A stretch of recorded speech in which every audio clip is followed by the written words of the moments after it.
Thank you all for being here today. For those of you that don't know me, I'm Andrew Reeves. I'm the director of the Wiedenbaum Center. Thank you for being here today at our November policy lunch. How many people here, is this their first policy lunch? Yay. Oh, marvelous. Welcome. Good. How many of you, this is maybe your first through fifth policy lunch? Oh, Steve, sorry, put your hand down. Come on. How many of you have been to so many policy lunches you can't count? No idea. Yeah, great. It's wonderful to see you all here today. So today we're going to do something a little bit different. We are going to feature some of our small grant recipients who have so kindly and wonderfully condensed their cutting edge, amazing scientific research down to about 5 minutes and 3 slides. And they're going to share some of those research projects with you today. It's important to me that you guys know what the Wiedenbaum Center does. Of course, we put on these lunches and have these events, but really one of the most important things that we do is support the social sciences here at Washington University. We have a really phenomenal group of social science here. Of course, you all probably know the Wiedenbaum Center has historically focused on political science, economics, and sociology. We also, from time to time, fund projects in other social science departments that are cutting edge and in line with the mission of the center. Last fiscal year, we spent in internal grant funding almost $500,000 on about 24 projects around the university. We also support a high quality survey program to the tune of over $100,000. On the other side of the ledger, all of the grants, all of the external grants for economics, political science, and sociology are run through our center. And last year we had a record year. We've never seen the level of external grant funding that we saw last fiscal year, and that was to the tune of about $1.4 million. So like I said, we're really lucky today to hear from some of those grantees, to hear about the work and the research that they're doing. Okay, one last thing before I introduce Steve Knight. I want you to take a look at this handout here. This is a list of the upcoming events, the Wiedenbaum Center, through the end of the year. I want you to scan this list, and this year, don't get me a Christmas present. This is what I want you to do instead. As you scan this list, I want you to think of somebody that you might be able to invite to one of these upcoming events, right? Maybe it's a neighbor, maybe it's a work colleague who's recently retired that has a little more time. Maybe it's a son or daughter, or a son or daughter of a friend that has started grad school or started working here in St. Louis. And just think about maybe inviting them to one of our upcoming events. If you'd like, you're obviously welcome to do that yourself. Just let us know, and we'll make sure to make sure they feel welcome. If you're shy, though I don't think anybody in this room is shy, you can let Steve Knight or Molly Klein know, and we're happy to help with that outreach. But the support that we receive from you all here lets us do more in terms of supporting research and doing other things that are important to the center. So with that, I'll stop and hand it over to Steve Knight. Steve? Thank you, Andrew. I think Andrew really made my pitch. You should consider a job in marketing and sales. I just wanted to say on behalf of myself and my co-chair, Molly Klein, give him a wave, Molly, and the Wiedenbaum Center Executive Committee, and we have a wonderful committee. If committee members, if you could wave, raise your hands. We have few committee members here, some on Zoom. Great. Thank you for coming. the role of the committee is really to do the work that Andrew just mentioned, to really find ways to engage the community, engage folks who might be interested in supporting the kind of work that the Wiedenbaum Center supports and in ongoing learning for themselves. And I guess my pitch to everybody is I guess all times are interesting times, as the old saying goes. I mean, we're at a place in our history as a nation and as a world where it really is critical that as leaders in our communities, as influencers in whatever spheres that we have access to evidence-based, scholarly, non-agenda driven research about politics, economics, sociology, the public policy issues of our day. And I think that is one of the core aspects of the Wiedenbaum Center that really we all need to take advantage of to inform ourselves in a way that's becoming more and more difficult in the kind of information environment that we're in. Scholarly, academic, evidence-based information. And the other part of that is bringing in folks, as Andrew said, from your network to share in that learning and to share in supporting the research that undergirds what we receive at these lunches. So those of you who broadcast today, kudos to you. Thank you for doing that. And somebody asked me the other day, what do I have to do to bring a guest? All you have to do is ask Alana to sign them up, or Molly or me or anybody else who's currently a Wiedenbaum member. You just let us know you want to bring a guest. And the best way to expose people to this work is, bring them, let them touch the research and the people and see if the interest is there. So I'm going to get out of the way because we're going to see an incredible array of Wiedenbaum Center supported research today, right?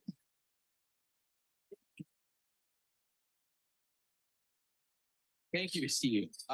So two more things that I forgot to say. First is, as almost always, we're joined by our friends on Zoom through that camera right there. So hello, friends on Zoom. Thank you for joining us. And also thanks to Alana Boehm and Elizabeth Larson. They're the staff of the center. This is all possible from their work. So thank you for that.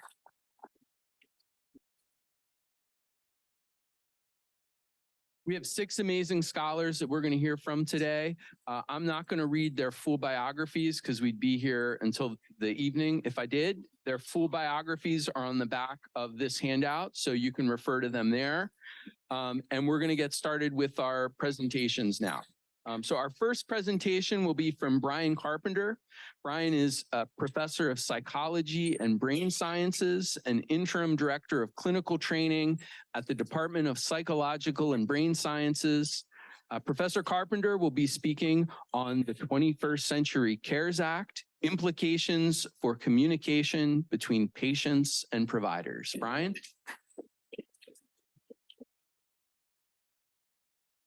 Thank you, everyone, and good afternoon. First of all, I'd like to thank the Wiedenbaum Center for the opportunity to conduct this research I'm going to be telling you about and for the opportunity to share it with you this afternoon. So some of you may be familiar with the electronic health record, and you may have used your own patient portal in the past.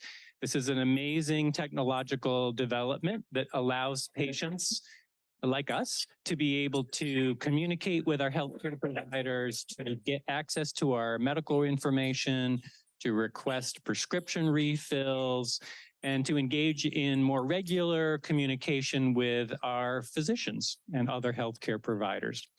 There have been several public policy developments in the last few years that have tried to promote access to the electronic health record and to facilitate communication between patients and their providers. One of those passed in 2009, and the HITECH Act incentivized health systems to roll out these patient portals so that we could increase people's access to important health information. The HITECH Act was modified in 2015. At that point, the act was amended and it turned the incentives to make access to the health record into penalties. So health systems were encouraged to roll out greater access. One of the features of the 2015 amendment was that health systems were encouraged to make test results available to patients as soon as possible. And so health systems began to distribute test result information through patient portals, often within 24 to 48 hours of when the test results were available to their clinicians. That gap allowed the clinicians to be able to look at the results, communicate with their patients, send along interpretive information, and so on. But recently in 2021, another act was passed, the 21st Century's CARE Act. And this act, one element of this act was designed to make sure that healthcare systems didn't block information from patients. And so with the passage of the 21st Century CARES Act, health systems were required to release test results to patients at the same time that they were released to providers. So that means you can go into your portal and you can see your test results at the same time that they're available to clinicians. So as you can imagine, this was a great boon for consumers because it gave you access to your test results right away. But you could probably also imagine that what this meant for some people was that they were getting test results, often very high stakes test results, without any guidance or interpretation from their doctor. So what we've learned is that people Google the heck out of their medical record when they get these test results. This is a relatively new public policy change. There hasn't been a lot of research conducted about it yet.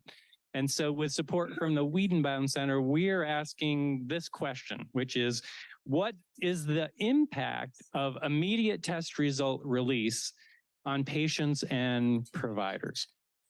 And we're setting out to answer that question with two primary aims in our study.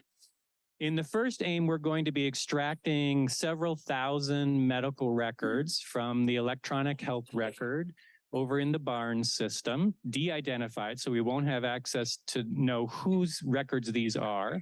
But we're going to be looking at several things in this big database of records. We're going to be looking at what test results were released to the patient portal. When did patients look at those test results?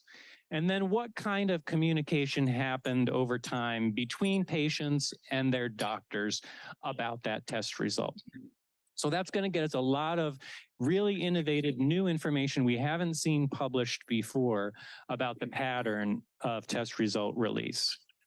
Our second aim is to go a little bit deeper. We're going to be conducting some face-to-face interviews with 30 patients and 30 providers about their experience using the health information system in this communication portal.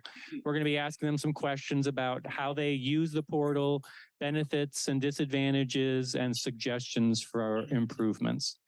And overall, our goal with this project is to learn more about how the 21st Century CARES Act is affecting communication so that we can develop educational programs and additional research ideas to try to improve patients' access and knowledge about their health information and improve in communication between patients and providers. Questions? One or two questions. Yes, sir. For a lot of hospitals that have different portals, how do you plan to communicate, if possible, between those portals so the docs who are dealing with that patient can also see what's going on? Yeah, so this is a question about portals and how one health system might use a different portal system than other health systems. Fortunately, I don't need to solve that problem. My goal is to focus on just the WashU system for now, see what we can learn about our system, and then share that information with other systems to see if there might be ways to improve intercommunication. Yes, sir. You think you're pulling the data just from the portal, or is there other places you go to? So if I call the doctor, you have no clue. Or after it's not on the portal? If we're going to be looking at the information that's in the portal, our hope though is that if for example, you have a communication with your doctor will put a note into the record, which will make it into the portal. And we're going to be collecting all of those records from the back end behind the portal. So we'll hopefully see communication, whether it happened through the portal itself or whether it happened through some other medium like a phone call with your provider. And when he takes my blood pressure and all that kind of stuff, does that go into the portal so somebody can look at the data? All of that goes in the portal as well. Mhm. You're welcome.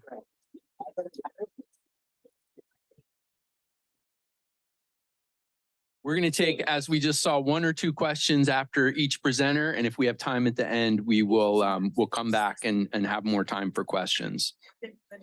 Hey, Andrew, Sure. can you make sure everybody repeats the questions? Because some people haven't been able to hear them. Yes, please. Yes, if especially our friends in Zoom and perhaps others here in the room, when they ask a question, please just repeat the question so it can be heard. All right, next we will hear from CAITLYN Collins.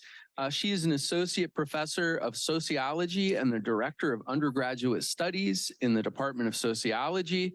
Professor Collins will be speaking on making motherhood work, how women manage careers and caregiving.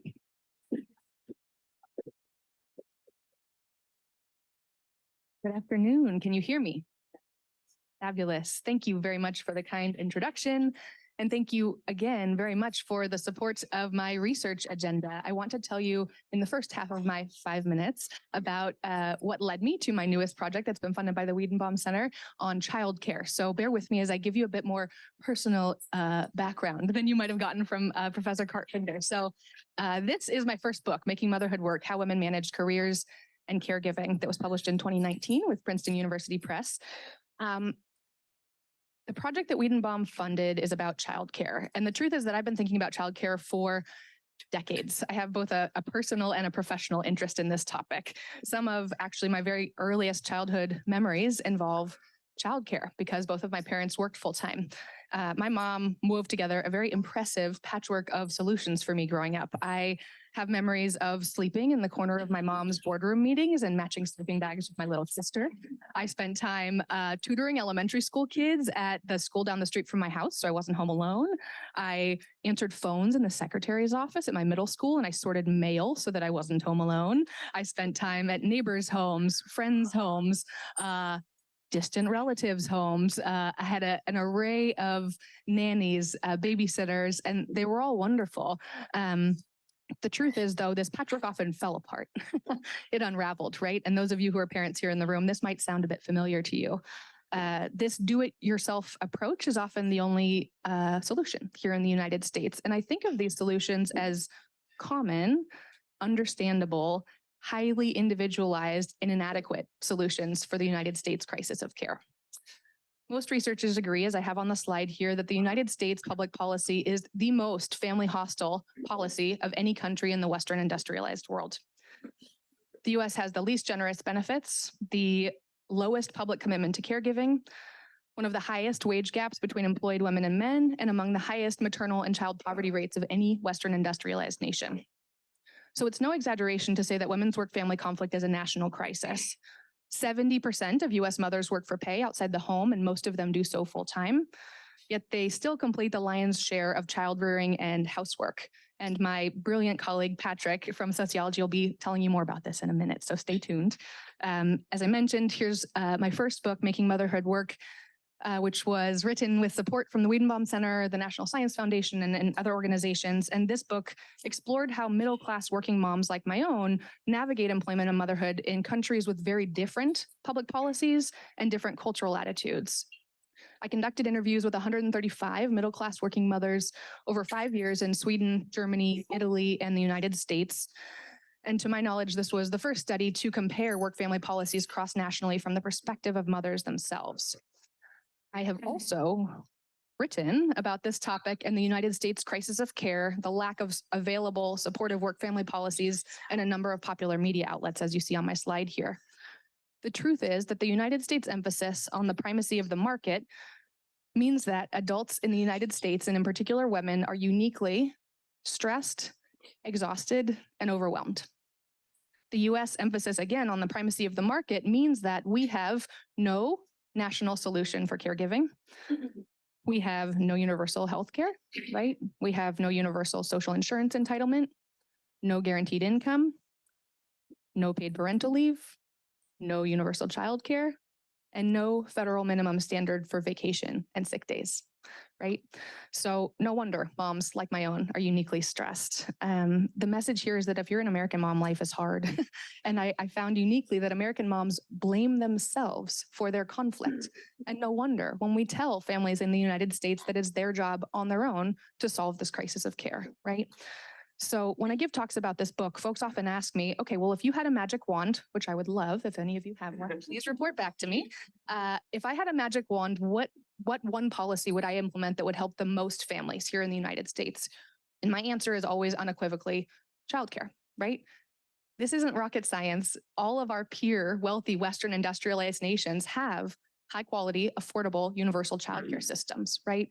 In Sweden, where I conducted interviews with working moms, the wealthiest families in Sweden, right? It's on a sliding scale there, pay $180 full-time childcare in the United States. So think about that number and how different that might look in the United States for families, right? To me, because this answer to the magic wand question is childcare, I think childcare would help the most families in the United States. I feel a professional imperative to focus on the study of childcare for my next research project that the Wiedenbaum Center has funded. So this brings us to St. Louis, where I'm going to be conducting 2 studies here that are both longitudinal interview studies. One is with care providers, folks who are providing care both in informal and formal settings in the context of their home and also in the context of daycare centers. So I'll be interviewing 80 care providers to understand their decision to enter this line of work and how they make decisions about receiving remuneration for this very intimate form of care. And the second part of this project that I'm most excited about might involve the help of some of you in this room. And I say this because my hope for this project is to gain access to a large transnational firm here in St. Louis who is willing to let me conduct interviews with their employees, right? The project isn't so much about their experiences at work, but their experiences navigating the market for care here in St. Louis.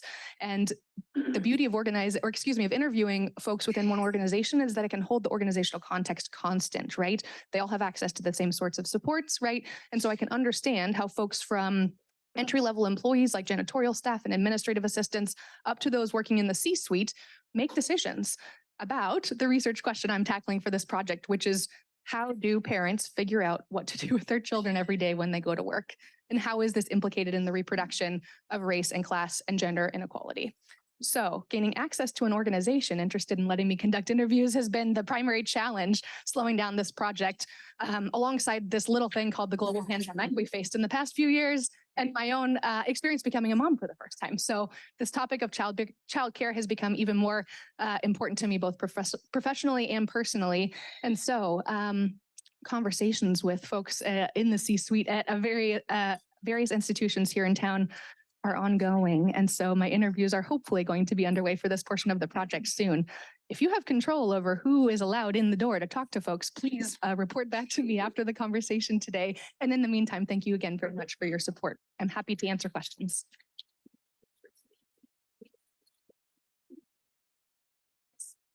So we should all be interested in this, right? But you would assume that voting moms would be the most interested in really trying to figure out ways to address this. But I'm guessing they don't vote that way. Is it just that candidates aren't talking about this? Why do we have such a mess? Great question. So the question is, are folks not voting in their own best interests? And the truth is we have a wealth of data, some from folks on my own campus doing research on this that shows that folks don't always vote according to their own personal interests. The truth is often I think to myself, one of the outcomes in my book is what I call the need for a social movement and what I refer to as work-family justice, rather than this role of balance. We need to think about a social movement for work-family justice so that all families have the sorts of supports they need. The folks best able to navigate or to mobilize to bring about this kind of social change are the very folks whose bandwidth is so stretched, right? Working parents and in particular mothers, who has the time to organize right now? I know that that's a difficulty, but it doesn't mean that it's inevitable that nothing will ever change. So yes, I think that folks often vote against their interests. They also often don't vote at all. They often don't see the government as a source of support for themselves. And to be frank, women often don't see men or their employers as sources of support. This is this highly individualized approach for solving our own stress and overwhelm in the US that I heard from working moms. So when we're thinking about voting, very often what happens conveniently is that policymakers include proposals for more universal solutions like, for example, universal pre-K or paid parental leave for the first 6 weeks of children's lives. And then we don't hold their feet to the fire once they're elected and they don't actually pass them, right? So they're great to get you elected. And then very often what we see is a lack of implementation. So I think it's on us to try and hold our elected leaders responsible. Thank you for the question. Yes. We'd be looking at the gap between, even if you have access and can afford daycare, Mhm. good quality daycare. The baby gets sick, the child has to go. There doesn't seem to be any organized coverage for those that need. So the question is, even if you can afford childcare, which is a rarity, right? What do you do when your child falls ill? And the answer is that folks adopt these set of patchwork solutions like my mom did. Is your research going to be looking at that? It will be part of the interviews with working parents is what happens when a daycare teacher falls ill or your nanny falls ill or your child falls ill and can't attend school or daycare. So that's one of the interview questions is what they do when the unexpected happens. And it's one of the powers of in-depth interview. One of the powers of in-depth interviews to my way of thinking is that we can probe in these ways to ask how they make decisions in their day-to-day lives in a way we can't with other sorts of data collection methods. Thank you again. I'm going to end it there.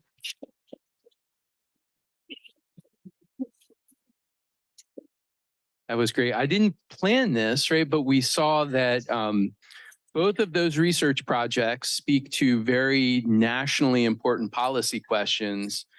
But both of those projects also have some roots right here in St. Louis, right? So we see some ways in which the Wiedenbaum Center isn't just informing that national debate, by which I mean these wonderful scholars, but also making a difference here on the ground. All right, great. Next, we will hear from LUCIA MOTOLINIA, who is an assistant professor of political science. LUCIA will speak on winning more with less, how parties win more votes without winning over more voters.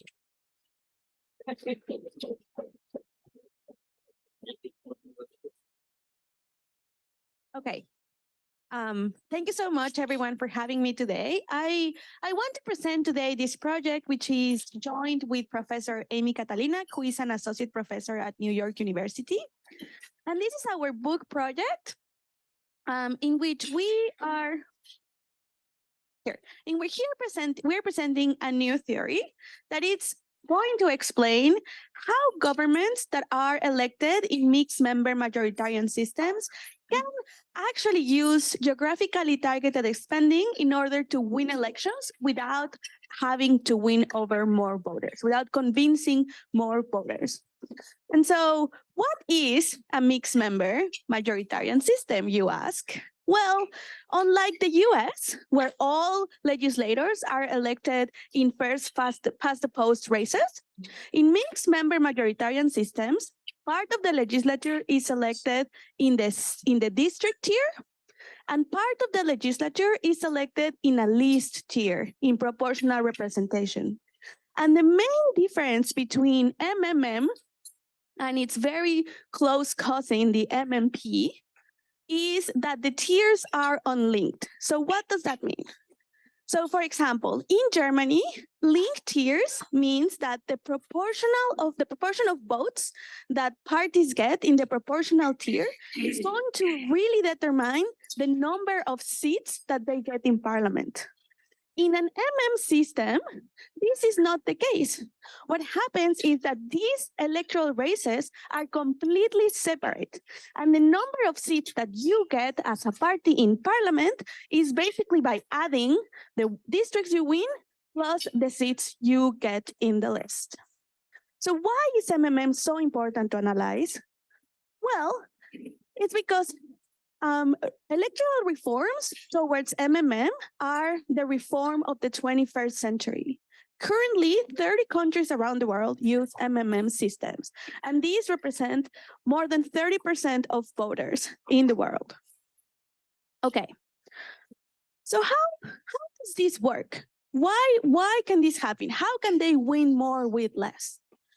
Well, what we are suggesting is that the strategies that parties have to win to win elections in the list tier and in the districts are very different.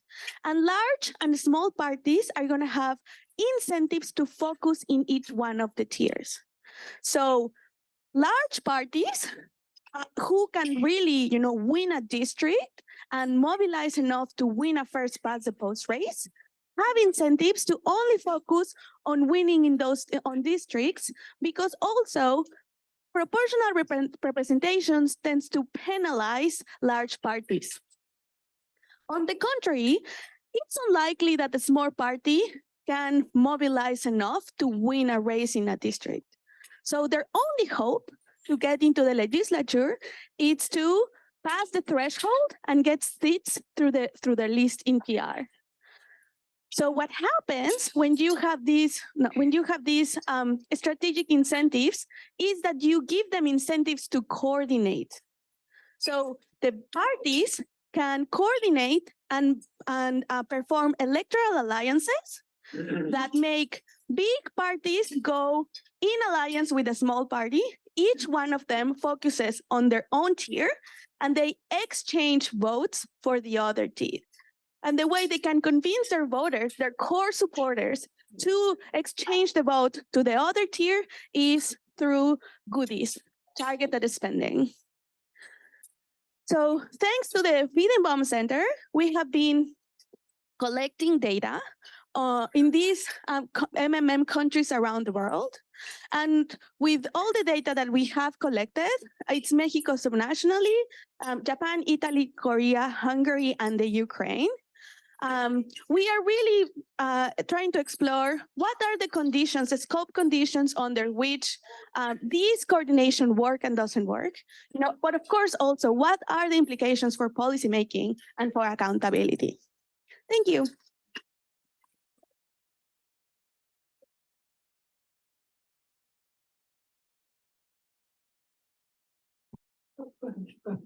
Yes. When you propose having the candidates without the means work with the parties with the means, have you seen yet any evidence that you may promise one thing, once you get into the legislature, that alliance falls apart and your vote that you promised is no longer there? Have you seen that happening in these countries yet?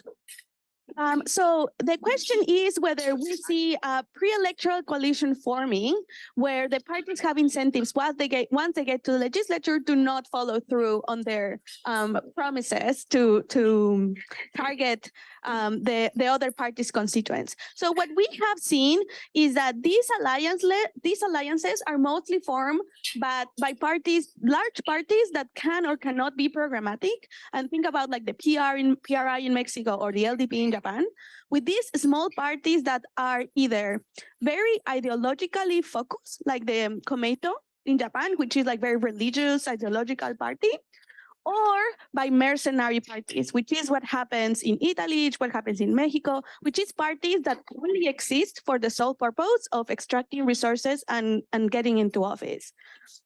So because that's the only purpose of the small parties, it's very hard. They always have a good bidder.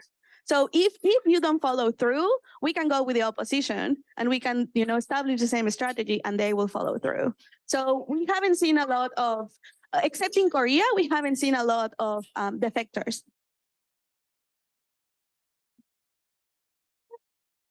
Yes. I was just wondering whether you could say anything about the implications of these systems for gridlock, right? As somebody that studies US politics and polarization and are there any potential solutions offered in these cases that you're studying? I think that our biggest conclusion here is less positive. So one clear implication of being able to win more without getting more voters is that you can perpetuate, parties like the LDP and the Comeito being in power for so long without actually having to be responsive to voters. And we see that happening a lot in these places.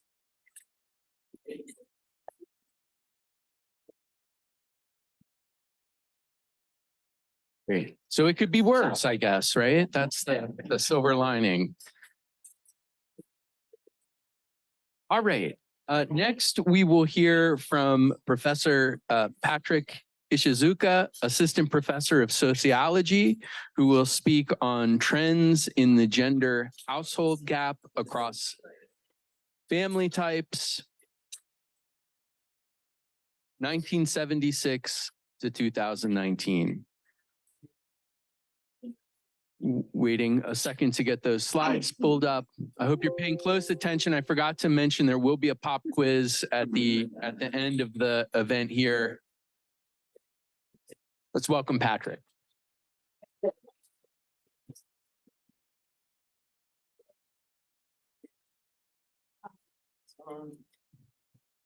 Okay, everyone hear me? All right. Great. Well, thanks so much for the opportunity to present here today, and of course for the generous funding from the Wiedenbaum Center to engage in this project, which focuses on understanding trends over time in the gender housework gap in the U.S.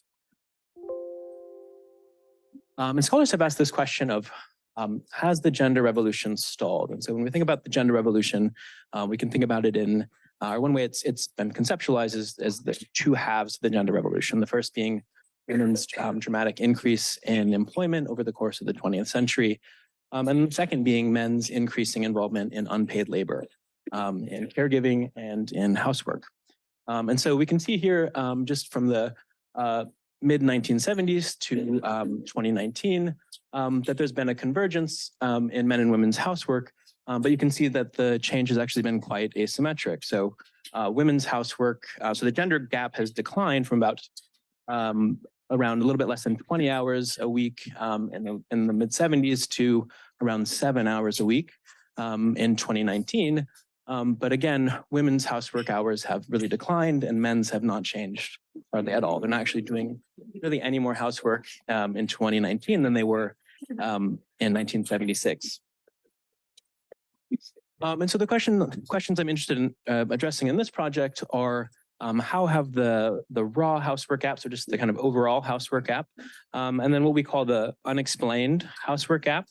So once we sort of take into account factors that we know should be associated with housework hours, like employment, co-residence with kids, and marital status, how have those gaps changed over time? And can we explain more of the gender gap in more recent periods? And second, how have relationships between economic factors like employment, earnings, family transitions like marital status, and having kids and housework changed over time? And do we see an increasing symmetry in these relationships? And so the reason why funding from the Wiedenbaum Center is so important for this project is it's very data intensive. So I'm using data from a period of over 43 years, and that allows me to have a lot of individual observations within each of these periods to test some of these hypotheses. And just to show a couple of results here. So the first here is just showing what percent of the gender gap, the kind of raw gender gap, can we explain by entering a large number of predictors that we know are associated with housework. And we really never explain more than about 35% of the gender gap. And we're really explaining no more in the 2010s than we are in the 1970s. So it's not like it's being divided more like fractionally based on employment or earnings than it was in the past. And we do see evidence when we kind of look at comparing the 70s and the 2010s that there's been some convergence in some of the patterns. So women in the 70s, when they became partnered, whether cohabiting or married, they would do 5 more hours of housework per week.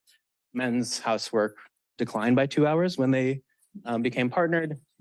And then we actually still see this pattern, this gender asymmetric pattern in the 2010s. It's smaller in magnitude. Women are now doing 2.7 more hours per week when they become partnered, and men are doing about an hour less. And when we look at kids, I'm just going to go through this. This is the last result I'm going to present. I'm happy to talk about the other results as well. So women, for each child, additional child, women in the 70s did 2 more hours of housework. Men's housework did not change at all. And in the 2010s, we still see, I mean, it's still 1.8 hours more housework per child for women in the 2010s. Thanks.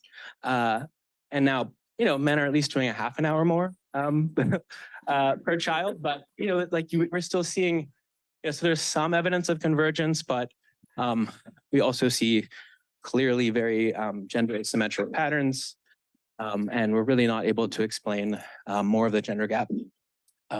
So yeah, thanks so much. What the definition of housework is? I mean, it includes things like car maintenance, building maintenance, home care, which a lot of them do, you know. Thank you.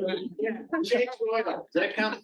Yes, this is a great question, and so the sort of oh yes, thank you. So the question was, you know, what about sort of stereotypically male type of housework, like doing yard work and kind of repairs around the house, things like that.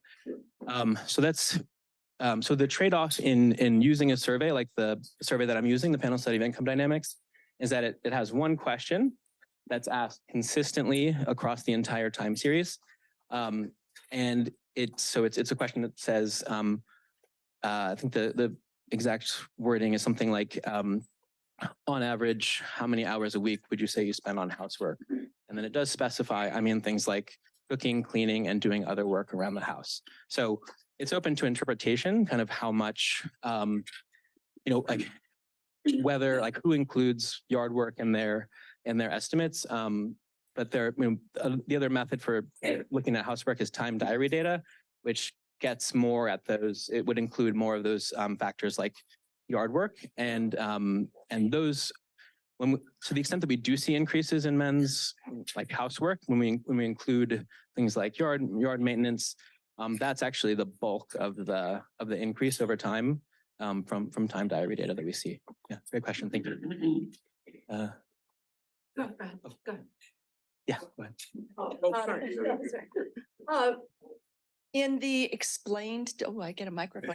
The explained differences, is that taking into account things like the growth of industries which address outside of the home, having somebody come in and do those things, and as well as technology growth that is cutting back overall in the number of hours spent?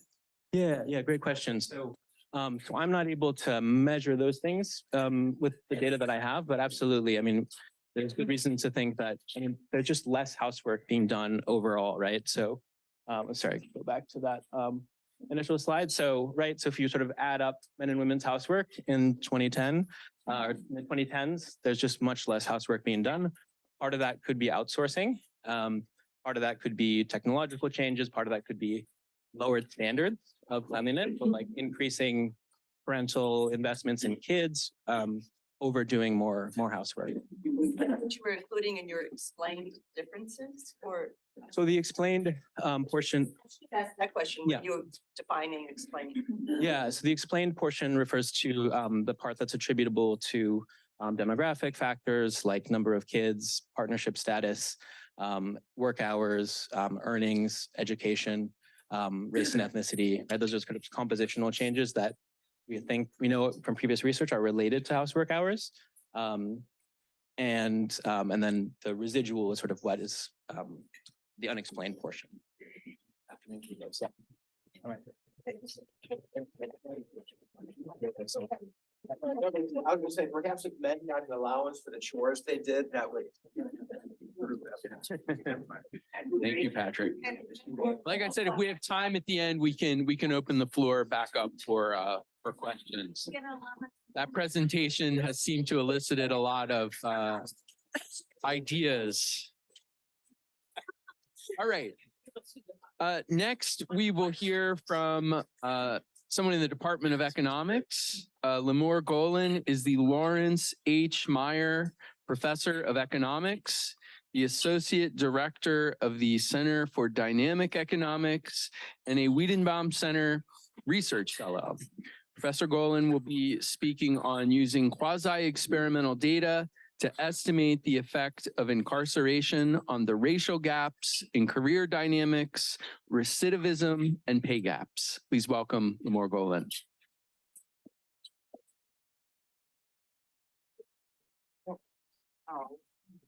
Okay, so first, hopefully you can hear me. And thank you for the Wiedenbaum Center for support over the years. A lot of them, I have many projects that are related to racial gaps, and the Wiedenbaum Center has been very generous. Let me just say something about what economists do when we think about racial gaps, or that is a bit different from other disciplines. Of course, the focus would be how markets interact with what we observe that are related to racial gaps.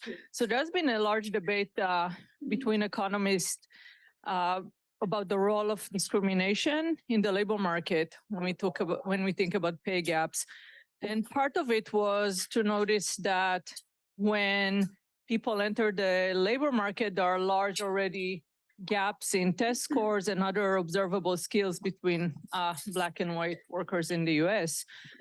And of course, the problem is that when gaps are, when skills are developed, they're responding to what happens in the market, and there are interactions between markets and gaps. So part of my research was trying, and not just mine, but economists have looked, okay, why are there gaps that are formed early on? And it's related to CAITLYN's work maybe a little bit, but we think about families and what happened in the early years. And as economists, we think about two types of market, well, two main markets that are affecting that. So on the labor market, right, how much do you invest given if there is discrimination, but also to the previous talk about how do people decide how much time to invest in kids, right? If you have more single mothers and or the pay is lower and people have to work more, they're going to invest less in kids. So I have work on that in relationship to the pay gaps. So we also think about the marriage market as a market, not as a market where people sell and buy spouses, but as as a place where, you have supply and demand of people with different traits and how much each person is getting within the marriage, how much housework they do, and including probability of divorce and, how much they work is a result of some market clearing of, so this is how we think about it. So the new angle of what I'm doing now is to so I have previous work that looked at career differences. So, when you enter the labor market, there are differences, but even conditional on the differences, if you look at Black and white workers over time, the gaps pay gaps are increasing. They get different types of labor market experience, differences in promotions. Some of it could be due to discrimination, some of it due to things that we don't observe. So so part of what economists and myself are doing is figuring out how do we tease out from the data all these things, given that we do not observe a lot of things. So the angle of this research or this grant that is being funded is what I call using quasi-experimental data. And I'll explain a little bit how many minutes I have? One? Two. Two. I have two. So we can't conduct experiments, right? We can't just do randomized experiments. We want to use all the data that we are using. So what we're looking at is expungement laws. So meaning that if you have a juvenile record, then in some states they're expunged. So there is variation in that. So we think about it, if you look at two individuals, if they were sort of quasi-randomly assigned to the different states, how would that affect their behavior and the labor market opportunities? But it's not just whether there is expungement, whether the record is expunged, but at what age. So in some states, you know, if you committed a crime at age 15, by age 17, 2 years later, it will be expunged. Some states it's 5 years, etc.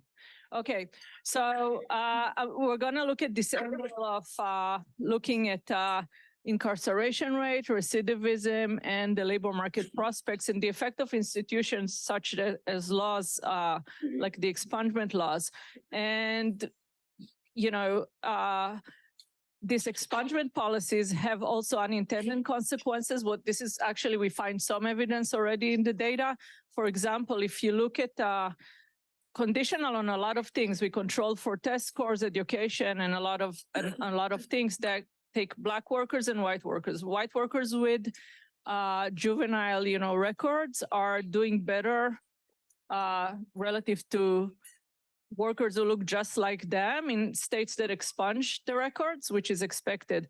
Black workers benefit a lot less.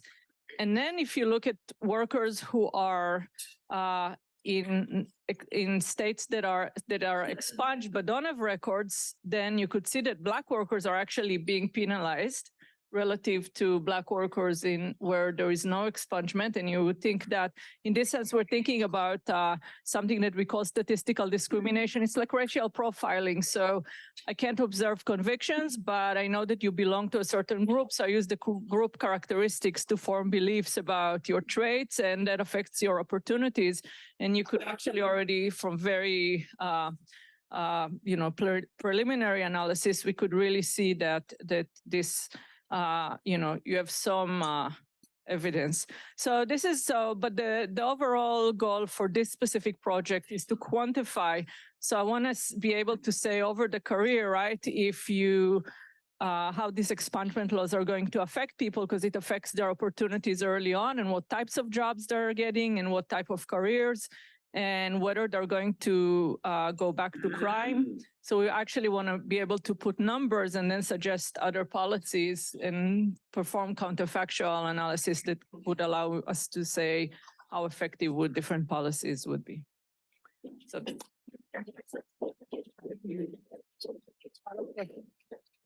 Go ahead, yeah. Quick question. Sure. Say black and white. Well, probably black and white is maybe, you know, 70% of the country. What about the other third, people of color, whatever that means? Yeah, no, so that's a good question. So people of color put in the black, they put in the white. yeah, so the question is about the labeling, number one, and what groups we're actually referring to when we think about black and white. So the reason economists say black, white is that this is the data, this is how things are labeled in the you know, in the surveys, people identify them. In this study, so we're actually going to look at we're looking at other groups, you know, and we label it the way it is in the data and how people report. So I haven't reported, but there is just a large literature on discrimination for Black whites, which is why I've focused on it, but we are looking at other groups as well. So they're not, the other groups aren't included in your data. No, so this is how people write in the survey. You know, you need to identify your race. So you literally write black or white or Hispanic or, yep. Yeah, go ahead. Would this research inform policymaker thinking about ban the box practices? Yes, so yeah, you have some research on ban the box. It's exactly along the line of this ban the box. Right now, we just focus on the effect of early and juvenile records, but we're planning to actually look at whether these variations matter for, you know, for later, you know, in the career. But in the boxes. Oh yeah. So Ben, you have policies that say whether you're allowed, you know, can you tick the box on whether you have any criminal record, and it's banned in many states. And actually now I think a lot of records are expunged relative to what we're looking at, and a lot of states do have the ban the box policies. So this is so it is related. So we're only focusing now on juvenile because there is a large correlation between whether you get arrested or committed a crime early on in your a labor market outcome and whether you return to crime. So we haven't focused on that, but it is related and we might actually look at it later on. Thanks. Thank you, LIMOR.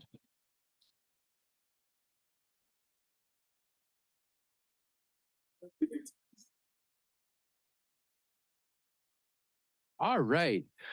Next, we will hear from Matthew Hayes. Matthew Hayes is an associate professor of political science and a Wiedenbaum Center research fellow. He will be speaking on the Washington University summer training experience in political science. Please join me in welcoming Professor Hayes. Thank you all for being here, and thank you to the Wiedenbaum Center for generous funding. As Andrew mentioned, I'm going to be talking to you about the Washington University Summer Training Experience in Political Science. Because that's a mouthful, I'm just going to call it WUSTEPS from now on. And what WUSTEPS is a new program that we've started in political science to bring students to campus over the summer for about 6 weeks. And we're targeting students who might be interested in research or might maybe be thinking about graduate school, but might otherwise not have the opportunity to engage in research as undergraduates or think about pursuing a PhD. So these are students from area universities who've applied to our program. We bring them here, and there's sort of a three-pronged strategy to give them some research experience and hopefully sort of both steepen their trajectory if they want to go into higher education or give them actual marketable skills on the job market. So the first is we conduct in-class seminars on research design, probability and statistics, programming, and professionalization. In addition, we connect them with our current graduate students and our faculty in the Department of Political Science and let them get to know us sort of as people. As it turns out, professors tend to be a little intimidating to undergraduates, and so sort of demystifying that process is a big part of it. But where the Wiedenbaum Center has really helped us is in supporting mentored research projects that are supervised by political science faculty and on which these WUSTEP students actually participate. So what I'd like to do is tell you a little bit about the student that I mentored and the project that we were working on. So the project we were working on was trying to explore racial differences in gender attitudes and how those influence people's political attitudes. There's a long literature in political science documenting that people's attitudes towards gender and gender relations shape their politics. It shapes whether they think it's important that we elect more women. It shapes whether they support things like paid parental leave, equal pay acts, those sorts of things. But a limitation of a lot of this research is historically it's been conducted on samples that are overwhelmingly white, and people are asked to think about sort of white candidates. Do they support voting for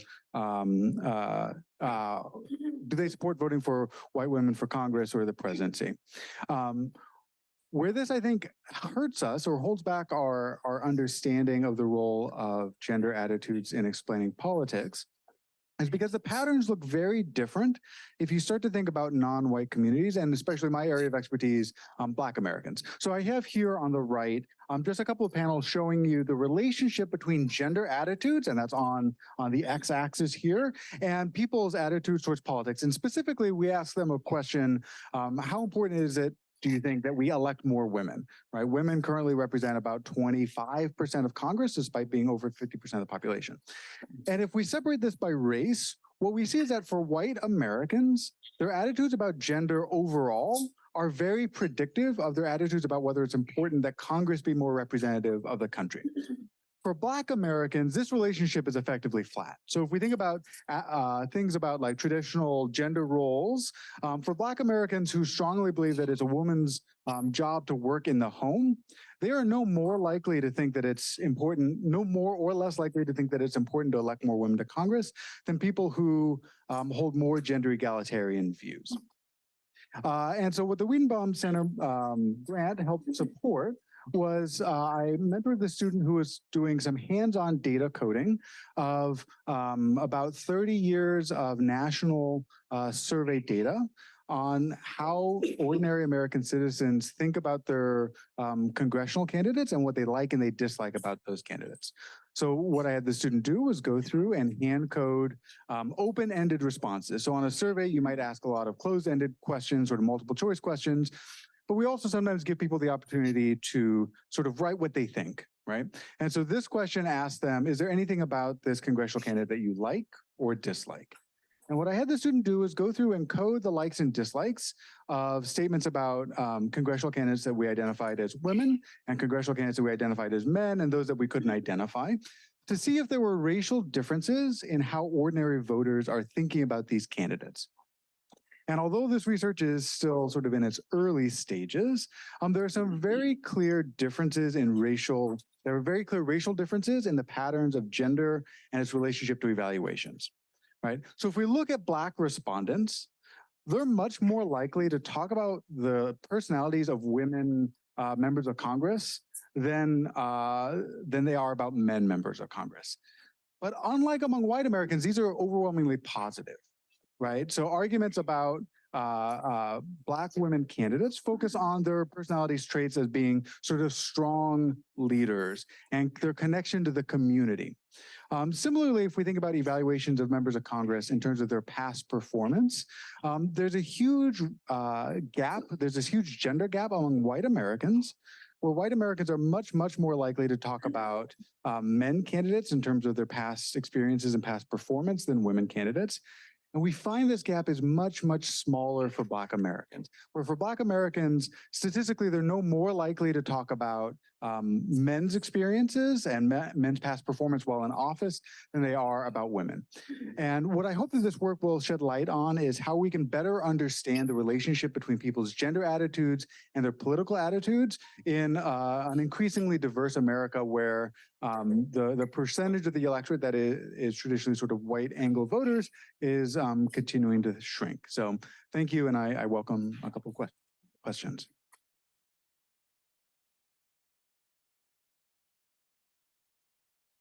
Yes. Just curious, why did you choose 1984 as the date? That was the beginning date of this open-ended. The question is, why did we choose 1984 as our beginning date to look at these data? This is really just a limitation on the data. So this is when we started moving to where there were sort of computer-assisted surveys, where it was easier to enter in people's responses to these questions. Before this time, a lot of the interviews were sort of in person, and it was just like too hard to sort of transcribe what people said. So 1984 is the first date where we have people's sort of writing about what they like or dislike about the member of Congress. Thank you. Yeah. Have you considered sort of looking at this backwards? If you want more acceptance of women political candidates and people of color, what attitudes could affect the gender attitudes that make that happen? Yeah, okay. So the question is, if we want more women and people of color as candidates, what are the gender attitudes that might predict that? And I think that that's a great question. That is one of the things that sort of we're looking at. So I think the answer actually differs within or across racial communities. So one of the most striking things that we found, I don't have it up here, is that we have this measure of like benevolent sexism, the idea that women need to be cherished, put up on pedestals, protected, et cetera. For white Americans, that's actually negatively related to people's support for gender egalitarian policies. For Black Americans, it's actually the opposite. People who are very sort of benevolent towards women, which we traditionally might think of as sort of a gender inegalitarian attitude, actually predicts these sorts of things. So I think you're right that we need to be thinking about what are the sort of attitudinal predictors of people's support for women's inclusion in society in general, but especially in public office. I think that those answers are going to differ across groups. Okay.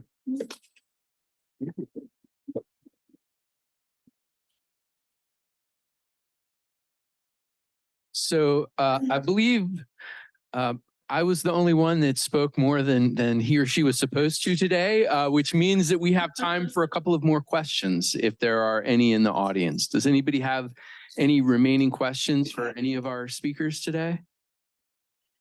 Tom? Andrew, I do have a question. As these research projects are completed and their findings are written up, is there a place that we can go to see these? So the question was, where can you stay updated on these projects? Thank you for that question. We have a weekly or a monthly newsletter that we send out where we try to highlight the research products that come out of the center. That's one place to look. also on our website, and we encourage you to sign up for our email list. We have a list, it's hundreds and hundreds. Last time I looked, it was about 350 projects that the center has funded that have matriculated into publications, either books or articles. So you can look there.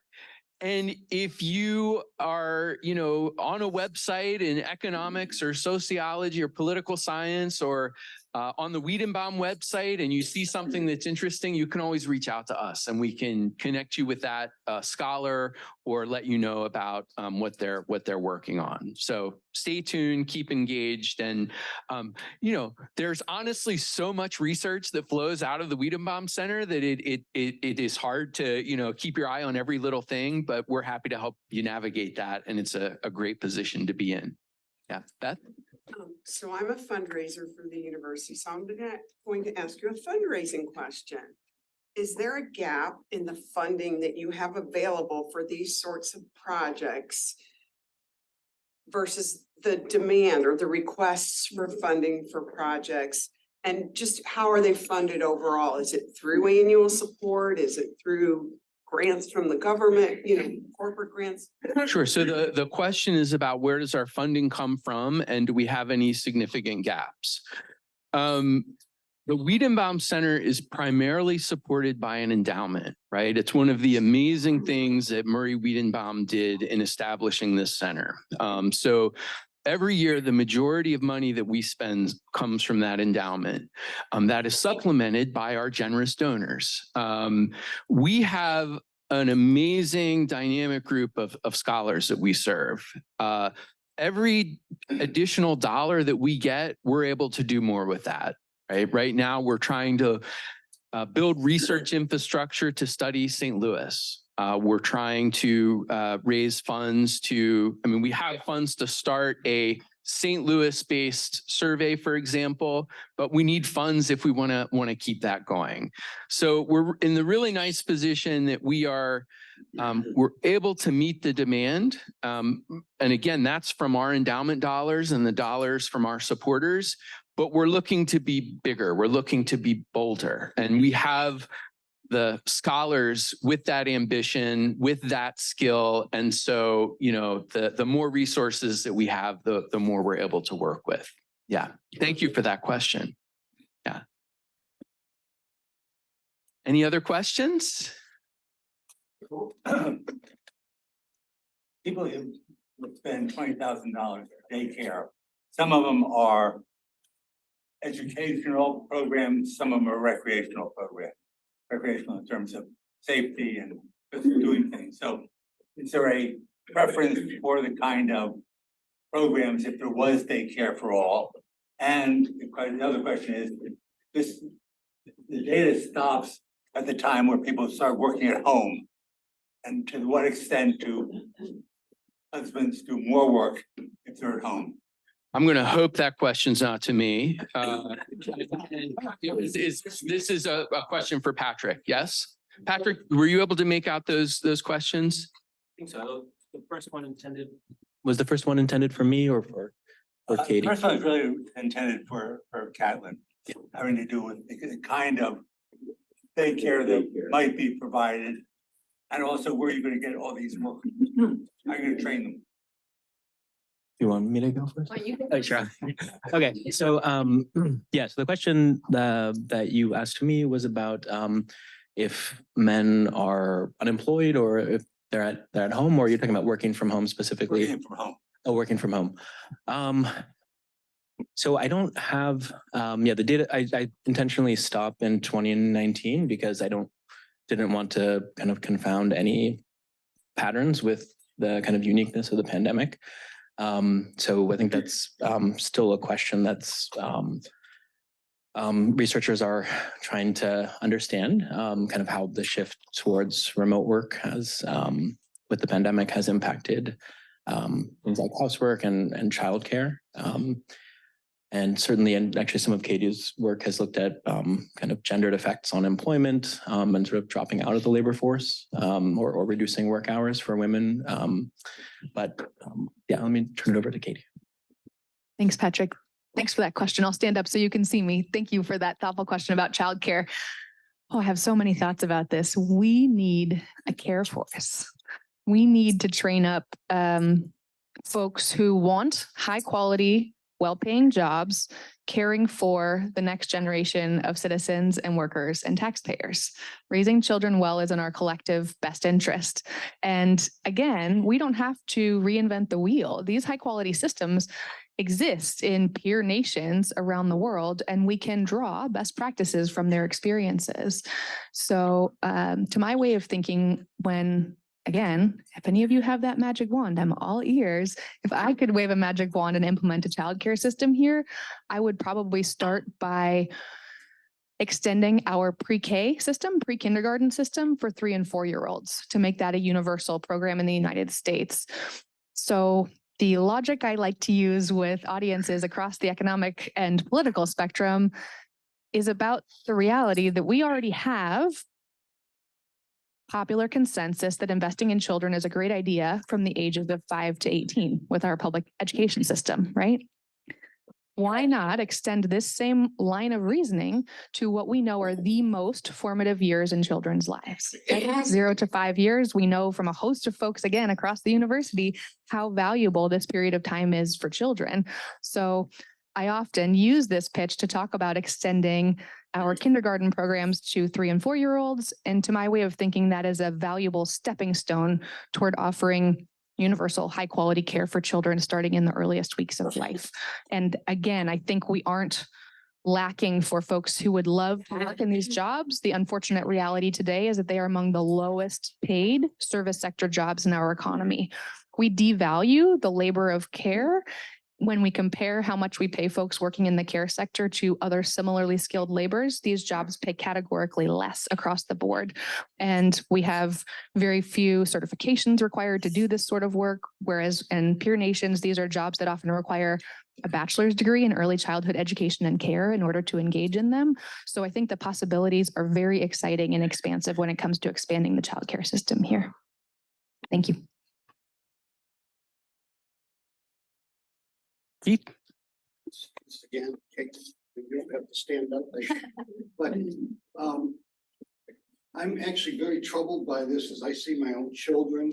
And not that I don't volunteer from the grandparent standpoint to supplement, because it's very difficult when they have to take vacation for the sick days of their children. Yep.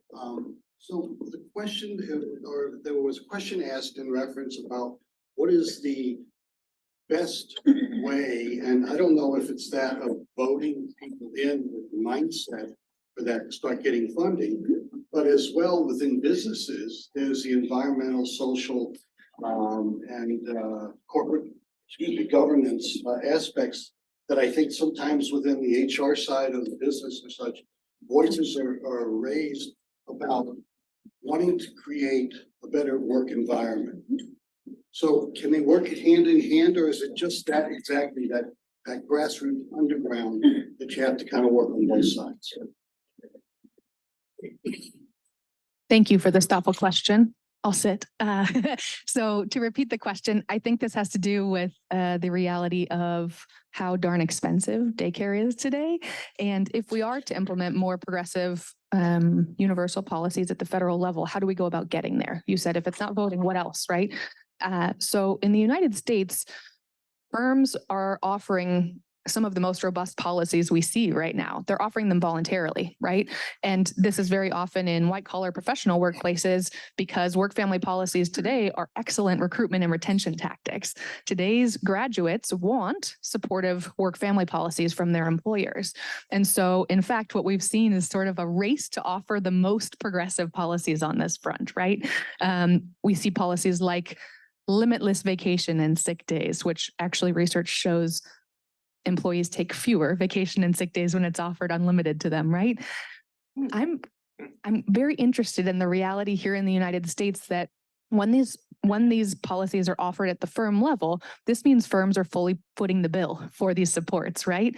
I would love to see a greater set of efforts oriented toward lobbying at the federal level with firms working in coalition to try and see policies passed at the federal level, which would make a lot of sense from a business perspective because it means they wouldn't be footing the bill alone, right? And in fact, we do see coalitions of organizations signing on to these fabulous commitments to work on lobbying efforts. I'm happy to share resources with those of you for whom this is interesting, but I do think that firms pushing forward and trying to campaign for better policy support for their employees is actually one of the most exciting possibilities for change. Their voices are loud and their pockets are often very deep. So I think we see a lot of exciting possibilities along that front. And I see that in the business as far as the difficulty trying to retain individuals today into the workforce. Exactly. There is difficulty retaining Still, top talent, right? it's a pocket. It's just. Whose pockets is the question often, right? And of course, the reality, unfortunately, is that what we see is growing gaps between workers who work for sorts of companies that can offer these policies and the folks who actually most need these supportive work-family policies, which are vulnerable hourly wage workers, or folks who live in a state like California that offers paid parental leave, and those a few miles away across the border in a state who don't, right? So these gaps between workers, to me, are a huge problem and something that requires passage of policy at the federal level so that we don't have this growing gap between sort of the haves and the have-nots. The data shows better retention. Well, I would assume. Yes, we do. We have abundance of data that shows that these policies, of course, are good for children. They're good for women and families, but they're also good for business, right? For example, when California passed a paid parental leave program, research showed that there was either a neutral or positive effect among productivity, profitability, turnover, and morale in the state of California. So before we thank our speakers, I want to first remind everybody that on December 6th, we will have a holiday party here in the Knight Center. And then on December 13th, we'll have a virtual event where I'll be discussing a book that I wrote last year.